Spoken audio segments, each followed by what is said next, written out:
à tous, bienvenue dans ce nouveau numéro d'Asphalte. Aujourd'hui, tournage près de Narbonne, vous le voyez, pour essayer un SUV. Mais voici le sommaire.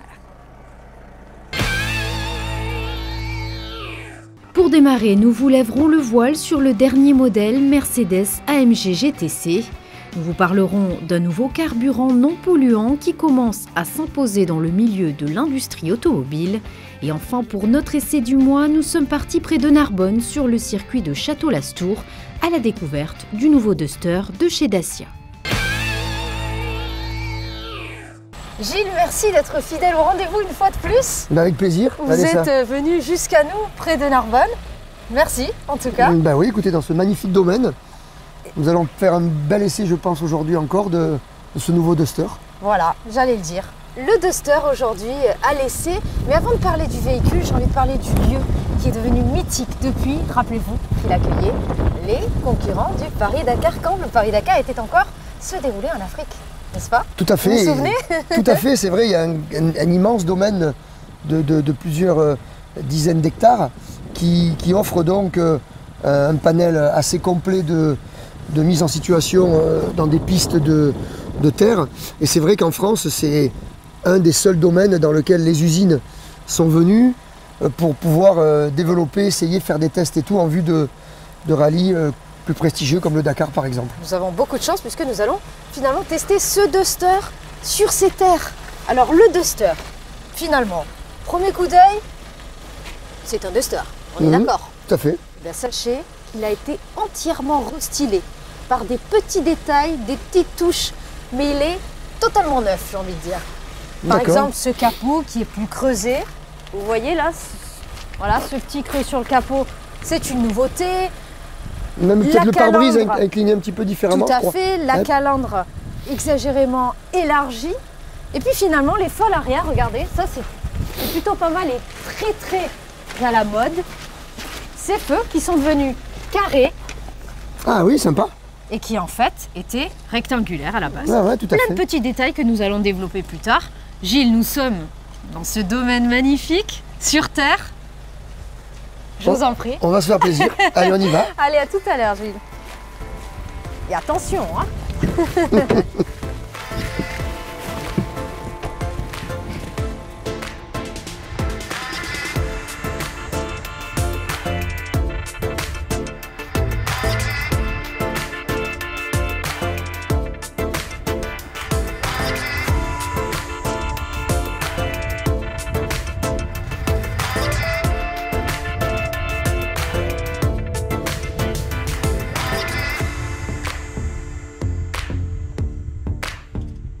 Les designers ont cherché à élargir visuellement le SUV sans toucher aux dimensions. Pour réaliser ce tour de passe-passe, ils ont surtout agrandi la calandre et espacé les projecteurs avant. La garde au sol élevée, ses roues imposantes en 16 pouces et ses multiples protections invitent à se lancer à l'assaut des chemins les plus difficiles. L'intérieur du Duster est moderne, fonctionnel et modulable. L'impertinence du véhicule va encore plus loin pour devenir plus confortable et plus pratique au quotidien. L'avancée du pare-brise confère une impression d'espace accru. Une attention particulière a été portée à l'acoustique. L'isolation de l'habitacle permet de réduire significativement les nuisances sonores. Nous avons beaucoup de chance aujourd'hui. Nous avons compris, nous avons appris que Dacia offre plusieurs possibilités de motorisation sur ce Duster et nous avons finalement le moteur le plus élevé, le 125 chevaux essence en 4 roues motrices. Est-ce que c'est suffisant, pensez-vous? Écoutez Vanessa, je pense que le Duster a prouvé déjà par le passé, avec son franc succès, que de nombreux utilisateurs trouvaient vraiment un agrément à utiliser ce véhicule tout chemin, on va dire. Je pense que ce que propose Dacia sur ce nouveau véhicule est quand même déjà très correct, puisque 125 chevaux avec pas mal de couples et 4 roues motrices, il y a quand même de quoi, je pense, s'évader dans des chemins relativement difficiles et pouvoir en tirer profit au maximum et surtout beaucoup de plaisir. Avec ses 4 motorisations et sa transmission 4x4 disponible sur les moteurs TCE 125 et DCI 110, le Duster est véritablement polyvalent, adapté à tous les besoins et à tous les utilisateurs. Tout juste décliné en cabriolet, la Mercedes AMG GT revêt la tenue d'un élégant roadster, tout à la fois avec une super sportive. Regardez. Ses proportions sont celles d'une voiture de sport qui se pose déjà en véritable icône. La Mercedes AMG GTC est un roadster d'exception, doté d'un V8 biturbo de 557 chevaux précisément. Aluminium, chrome, carbone, de tels matériaux mettent véritablement en valeur les éléments choisis par AMG. Le bolide dévoile des traits sportifs tout en gagnant en finesse, s'adaptant toujours aux codes contemporains du design. Cette voiture en fait intègre maintenant la nouvelle calandre qui s'appelle la calandre Panamérica, donc sur la version Roadster, et que l'on retrouve également sur la version AMG GT-R, qui est la version ultime de la AMG GT en version 585 chevaux. Donc elle reprend pas mal d'équipements, notamment donc cette fameuse calandre, le train de roulement également avec le train arrière directionnel. Vous avez sur celle-ci une sellerie intérieure qui est le beige macchiato avec les sièges performance qui sont spécifiques au Roadster. Afin de toucher une cible clientèle plus large, Mercedes et AMG ont joué sur le côté encore plus exclusif. On vise très clairement les clients Porsche, cabriolet. C'est vraiment les clients qui sont visés avec ce type de motorisation. Et puis les fidèles d'AMG, bien évidemment, que l'on a l'habitude d'avoir. C'est pas considéré comme une supercar, mais c'est une voiture qui peut être utilisée tous les jours, au quotidien. Comme toutes les AMG, ce sont des voitures qui sont très faciles à conduire au quotidien. Et quand vous avez envie de vous amuser, vous avez un moteur, une boîte de vitesse, un châssis qui vous permet là, de trouver toute la sportivité en fait, du modèle. AMG propose à ses clients différentes séances d'essais sur circuit en France ou en Europe, des formations de conduite qui servent d'éléments clés pour fidéliser la clientèle. Eh bien Gilles, pour les accros finalement de l'acrobatie sur le bitume et sur la terre finalement, on constate quand même que ce Duster a gardé les mêmes proportions, les mêmes dimensions que l'ancien modèle. Et il reste très efficace dans toutes les situations. Oui, il y a vraiment une réelle progression dans tous les domaines, comme nous ont expliqué les gens de chez Dacia. Et je pense franchement qu'on garde la même plateforme, évidemment, du véhicule de base, qui a été vraiment agrémentée par beaucoup de petites évolutions, qui en fait en font un véhicule complètement nouveau. Oui. Aussi bien dans le look que dans l'équipement, que dans les performances, que dans l'agrément de conduite. Et franchement, sécurité. Et la sécurité aussi. C'est vrai que la structure a été renforcée pour un point de vue sécurité, ça c'est important. Avec aussi des nouveaux types d'airbags, je crois. Oui. Sur les côtés. Absolument. Donc voilà, je pense que vraiment, il y a un franc succès à venir sur ce modèle. Alors côté franchissement, il est capable de beaucoup, on l'a vu. Oui, c'est vrai, surtout dans cette version-là, donc évidemment 4 roues motrices, avec un débattement assez important, des nouvelles roues en 17 pouces dans la gamme bien optionnée, et un moteur, ma foi, qui est très simple, mais qui apporte ce qu'il faut, avec de la souplesse. Tout semble complémentaire, en fait. Du couple, un bon amortissement, du confort, une direction aussi... direction nouvelle, toute nouvelle. Très importante, je m'en suis aperçu ce matin quand on a fait les premiers tours de roue. La direction est plus directe, donc c'est beaucoup plus précis, c'est beaucoup mieux. C'est-à-dire on fait moins de tours de volant pour arriver à donner un angle. Et ça c'est important, de braquage au roue. Évidemment dans les voitures de rallye, on a des directions encore plus directes, enfin de rallye, les voitures de compétition en général, évidemment pour avoir une réactivité au niveau des roues, tout en limitant Absolument. Le débattement au niveau du volant. On prend toujours l'exemple du kart, ça parle aux gens, c'est ça, aux téléspectateurs. Tout à fait. Donc après, il y a aussi dans cette nouvelle direction un système, je dirais, de confort intelligent qui a tendance donc à gommer un petit peu les vibrations et les inégalités de la route. D'accord, oui. Et donc le conducteur le ressent beaucoup moins au niveau du volant, donc je trouve ça vraiment sympa.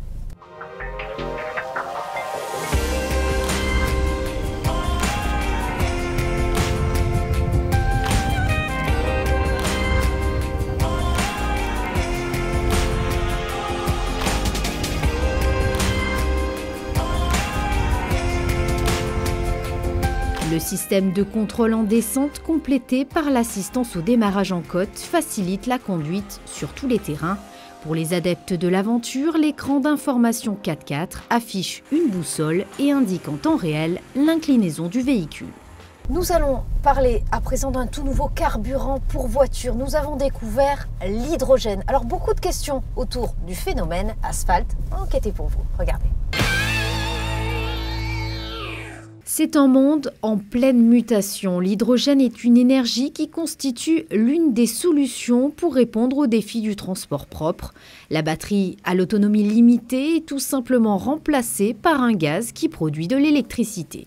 Le système de remplissage que vous avez derrière vous, c'est une station mobile de remplissage. Nous partons de cadres à 200 bars que nous comprimons jusqu'à 700 bars pour ensuite les délivrer dans le véhicule. Directement, donc on a besoin simplement d'un compresseur d'air pour faire bouger des boosters, qui sont des grosses pompes à vélo, tout simplement. Et ensuite, vous avez donc un pistolet qui ressemble à un pistolet essence et qui délivre directement l'hydrogène dans le véhicule. Les véhicules électriques à hydrogène sont performants pour des parcours longue distance. À moyen terme, 50% de la production d'hydrogène d'air liquide pourront être considérés propres. Le concept sera alors réalisé par électrolyse avec de l'électricité d'origine renouvelable. La Toyota Mirai est à l'avant-garde car elle est la première berline hybride à pile à combustible hydrogène. C'est une voiture qui est encore n'est plus en développement, c'est une voiture aboutie que les Japonais de Toyota ont mis au point. Ils travaillent depuis de nombreuses années dessus. Aujourd'hui, elle est en développement en France au niveau du CEA. Et c'est des voitures qui sont totalement, par rapport à ce qu'on a essayé, moi qui suis dans le milieu, il y a 10 ans ou même moins, qui ont vraiment progressé. C'est une vraie voiture aujourd'hui, comme le sont certaines voitures électriques très abouties aujourd'hui, avec une autonomie tout à fait correcte. La voiture électrique, de toute façon c'est indéniable, on est obligé d'y passer. L'hydrogène aussi. Moi je pense en tant que spécialiste dans le domaine qu'elle est peut-être un peu, elle sera plus destinée à des applications comme les voitures de grande remise, les taxis, des voitures qui sont dans des parcs, dans des pools techniques, dans de grosses administrations, des choses comme ça, où ils pourront avoir une station de recharge à domicile, entre guillemets. Avant que les stations de recharge soient dans la rue, c'est-à-dire dans les stations, on va dire que l'on connaît tous, pour des raisons économiques, peut-être que... Mais ça peut aller très vite, vous savez, parce qu'au Japon, et notamment à Los Angeles, je peux vous dire que c'est très développé. À l'occasion de la COP21, Air Liquide a inauguré sa première station hydrogène en plein cœur de Paris. Alors Gilles, nous arrivons au terme de cet essai. Qu'avez-vous ressenti au volant de ce Duster? On l'achète? Bah écoutez, on part Vanessa, avec franchement... On rentre à Monaco avec. Moi je trouve qu'il faut toujours se mettre, évidemment quand on fait des essais comme ça, dans l'esprit des clients potentiels. Bien sûr, la des cible, utilisateurs. tout à fait. Oui. Donc c'est vraiment un SUV très sympa, vraiment avec un rapport qualité-prix je pense inégalable, hein, puisqu'en fait son prix n'a pas augmenté. Et la qualité par contre de tous les équipements, à tous les niveaux comme on a dit tout à l'heure, c'est vraiment amélioré de partout. Donc moi je pense que le succès va être au rendez-vous. Au rendez-vous, oui, tout à fait. Et puis dedans on se sent encore mieux que dans l'ancien. Nette amélioration de l'intérieur. On a plus de place, on a une élévation de pas mal de points en qualité. Hein, des rangements partout. Beaucoup de rangements, beaucoup de pratique. Et puis quand on roule dedans, franchement, on a vraiment l'impression d'être dans un véhicule haut de gamme au niveau de la sonorité, de la qualité des suspensions. Ah oui, gros travail sur l'insonorisation. Voilà, moi j'aime bien au niveau du volant, la nouvelle DA, la boîte 6 bien étagée, un petit peu plus courte sur le modèle 4x4 pour l'utiliser un petit peu plus sportivement. Voilà. Franchement, au niveau des sièges, on est bien aussi. Oui, nouveau aussi. Hein, bonne ergonomie, un bon maintien. Au niveau nouveau du look, volant également. Tout à fait. Voilà, donc franchement, esthétiquement, il est très sympa. On voit qu'il y a quand même du débattement. Donc, à mon avis, on peut quand même, sans exagérer, pouvoir faire des choses sportives, entre guillemets, hein, sur des chemins de terre, comme aujourd'hui, nous avons la chance de le faire à Château-Lastour. Donc franchement, un bilan très positif, engin vraiment très sympa. À recommander. Oui, tout à fait, à recommander. Écoutez, avant de se quitter, Gilles, on ne peut pas rester sur ce site mythique sans aller tester ces pistes et ces franchissements. Vous êtes d'accord? J'attendais que vous me le proposiez, Vanessa. On y va alors, c'est parti. Nouveau marché, nouvelle clientèle, la marque Dacia perpétue son succès et fédère même une communauté. Véritable inconditionnel, les acheteurs sont aujourd'hui très actifs sur les réseaux sociaux. Plus que des clients, ils sont aujourd'hui les meilleurs ambassadeurs de la marque. Gilles, nous y sommes. Nous sommes sur plusieurs ateliers répartis spécialement conçus pour SUV. Attention, il ne faut pas confondre. Alors expliquez-moi, premier atelier, le dévers, le fameux dévers. Un dévers donc à peu près de 20%. Oui. C'est déjà quand même pas mal pour un SUV. Et donc le but du jeu évidemment c'est de toujours être très doux, jamais donner d'à-coups, que ce soit au niveau des gaz, au niveau des freins, avec des trajectoires, il faut essayer de lire et de comprendre un petit peu le terrain, le même principe que la moto en fait. Alors, deuxième exercice, cette montée, comment l'aborde-t-on, Gilles? Donc là il faut toujours donner un petit peu d'inertie évidemment pour lancer le véhicule, pour quand même évidemment éviter de se bloquer au milieu de la pente. Rappelons que nous n'avons pas de boîte courte, c'est là toute la difficulté. Tout à fait. La seule petite chose qu'il y a, c'est que quand on met en position différentielle bloquée, oui. On a la première qui est légèrement plus courte. Légèrement. Ok, ça nous aide, d'accord. Voilà, nous ne sommes pas comme avec un vrai 4x4 de franchissement, puisque nous sommes dans un SUV, ce qui est déjà très très bien d'arriver à franchir ce genre d'obstacle. Allez, allons-y. Donc là, on se lance, comme on a dit. Un peu d'élan. Un petit peu de vitesse, un petit peu d'inertie. D'accord. Et après, on la maintient donc avec un filet de gaz tout au long de la montée. Toujours en première. Voilà, avec des trajectoires très, très coulées, pour avoir le maximum d'adhérence. Ok. Là donc on est monté, il faut bien descendre, Vanessa. La suite. Donc là on a une petite descente qu'on va faire donc avec le pied sur l'embrayage. Et on va contrôler la descente. Pied complètement, d'accord, on débraye. Et on va contrôler la descente qu'avec le frein. D'accord. Voilà. Voilà, on essaie de ne pas donner trop d'à-coups. Voilà. Et ça passe sans problème. Maintenant donc on va aborder une descente, elle, beaucoup plus longue. Ouais. Tout aussi pentue. Donc là, c'est une technique qui est différente. On va enlever le pied de l'embrayage. D'accord. Et on va contrôler au frein avec en plus l'aide à la descente. Ah d'accord, elle se gère. Oui, puisqu'il y a une position pour ça aussi. Là, on le voit très bien. Il y a un frein moteur qui nous aide d'une manière très efficace. Bon, là, on a une petite descente où il faut juste faire attention de ne pas mettre les roues au milieu du caniveau pour éviter d'accrocher le véhicule, mais là rien de bien particulier. Ok. Ah, croisement de pont, je le vois d'ici. Tout à fait. Donc là, on va aborder le petit talus en travers. On se met bien en ligne. Voilà. On prend la trajectoire. On tient bien le volant, on passe avec le filet de gaz. Donc là, hop, on voit, on se pose sur le haut du talus et le véhicule rebascule de l'autre côté. Très sympa d'ailleurs, franchement. Les gens qui ont envie un petit peu de s'initier, de s'amuser avec le Duster, autant ils peuvent Écoutez, on a tout vu. Montée, descente, croisement de pont. Franchement, il n'y a rien à dire. Non, franchement, agréablement sans surpris. problème. Écoutez, Gilles, on arrive à terme de cette émission. On va devoir rendre ce Duster. Merci en tout cas d'être venu jusqu'à Narbonne, jusqu'à nous, pour essayer ce nouveau Duster. Et je vous dis à très vite, j'espère. Merci à vous, Vanessa. C'est une expérience différente de ce qu'on fait d'habitude. Oui, c'est vrai. Et franchement, très intéressante dans un cadre magnifique. Merci à vous. C'était très sympa. À très bientôt. Et quant à nous, on se retrouve évidemment le mois prochain. Nous rentrons en Principauté pour vous préparer encore une très belle émission. À très vite.